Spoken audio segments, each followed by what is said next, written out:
مبروك يا أهلي فرحكم بل وفي بسام، ومبروك يا بسام مقسوم المحبة. هذه القصيدة من كلمات الشاعر هشام عبد الملك المجيدي، تهنئة مقدمة للعريس الغالي بسام عبد الواسع المجيدي.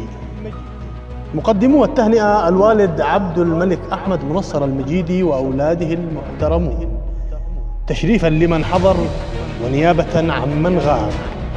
قال المجيدي بالشعر العتيق الخام: ببدأ باسم العظيم الخالق الوهاب، واثني بذكر الحبيب ومنبع الإسلام، حبيبي أحمد في ذكره للسعادة باب.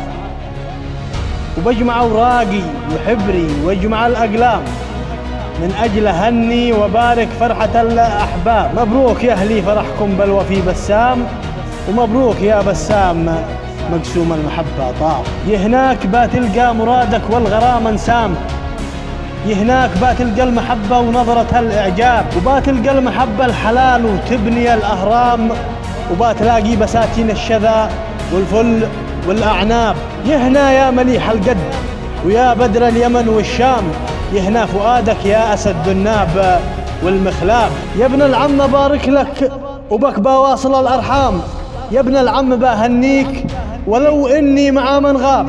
يا ابن العم بتمنى بأن تفرح مدى الأعوام، يا ابن العم بدعو الله من منبر ومن محراب بأن يجعل سروره والفرح تلقاه كالإلهام، ولا ينقطع عنك فرح يا شامخ الأنساب. وأنا لأجلك تمنيت أكون الفرزدق أو أبو تمام، عشان أقول الشعر لأجلك واسحر الألباب.